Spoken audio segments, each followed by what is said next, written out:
নান্দাইলে বজ্রপাতে কৃষকের মর্মান্তিক মৃত্যু। জেটিভি, সময়ের সাথে সত্যের পাশে। বজ্রপাতের এই মর্মান্তিক দুর্ঘটনাটি ঘটেছে ময়মনসিংহ জেলার নান্দাইল উপজেলার 11 নং খার ইউনিয়নের হালিউরা পূর্বপাড়া রাজাবাড়িয়া বাজারের দক্ষিণে কামারবাড়ি। 7 সন্তানের বাবা আব্দুর রশিদ। বাড়ির ভিটাটুকুই তার একমাত্র অবলম্বন। পরের জমিতে চাষাবাদ করে 7 সন্তানকে নিয়ে তার জীবন জীবিকা চলত। 6 মে 2026 তারিখ বিকাল 4 ঘটিকার সময় বাড়ির সামনে কোয়ার্টার কিলোমিটার দূরে বাগিদারের জমিতে ধান কাটার সময় বজ্রপাতের এই মর্মান্তিক দুর্ঘটনার শিকার হন। দুর্ঘটনার সময় সাথে ছিলেন ওনার স্ত্রী। আমরা দুইজন আইতাছি, আমার স্বামী আর আমি। এমনি না বাবা, দাদা যেন মাসতে ও না আম্বু হয়ে গেছি, হেলো অনেক করে স্টপ করে যাচ্ছে। আর শৈল্য টাডা মাটা বাবা কিচ্ছুই বসছে না। টাডা তো শৈল্য বসছে না বাবা, সব দে। তো আমি চিকার ঢুকার হাঁটতাছি, আমি তো আল্লাহ বেরি মানুষকে আঙ্কাইতে না দিয়ে চিকার। আমার ছেলে 2 জন, 5টা মেয়ে। পেশা দিদাও হয়েছে বাবা, করানো হয়েছে। বাবা আমার গরিব মানুষ, আমার কারণে কত কষ্ট করে চাইলে বাবা।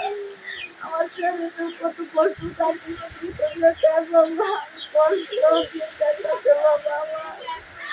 আমি হচ্ছি গরিব মানুষ বাবা, আমি গরিব মানুষ বাবা।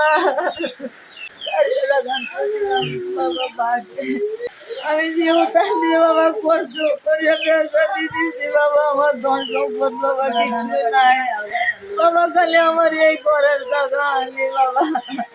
পয়লা মানে টাটাটা দিছি, এই টাটাটার মধ্যে হ্যাঁ মৃত্যুটা বৃষ্টিটা তাও 3টার দিক দিয়ে আইছে। হ্যাঁ, আইলে পয়লা একটা টাটা আইছে, এই টাটার মধ্যে এই ঘটনাটা ঘটছে। ছোট ছোট ফুলান আছেন বাবা, আমার স্বামী কষ্ট করে জীবন মানুষ করছেন বাবা। বর্ষাকালে গ্রামের মানুষের জন্য 1 নাম্বার বিপদ সংকেত হচ্ছে এই বজ্রপাত। বজ্রপাতকে কর্ণপাত না করলে মৃত্যু অনিবার্য। বজ্রপাত এক জায়গায় 45 মিনিট স্থায়ী থাকার পর অন্যত্র চলে যায়। কাজেই তাড়াহুড়া নয়। বজ্রপাতের লক্ষণ শোনা মাত্রই যে কোনো আশ্রয়স্থল, বাড়ি অথবা নিরাপদ স্থানে চলে যান। 45 মিনিট বা 1 ঘন্টা ধৈর্য ধরার পর আবার কাজে চলে আসুন। সাময়িক অপেক্ষায় বজ্রপাত হতে নিরাপদ থাকতে পারবেন। বজ্রপাতে প্রতি বছর শত শত মানুষ মারা যায়। কাজেই বজ্রপাত হতে সতর্ক থাকুন। বজ্রপাতে মর্মান্তিক মৃত্যুর হাত থেকে আল্লাহ তাআলা আমাদের সবাইকে হেফাজত করুক। ভিডিওটি শেয়ার করে দিয়ে বজ্রপাত হতে সবাইকে সতর্ক করুন।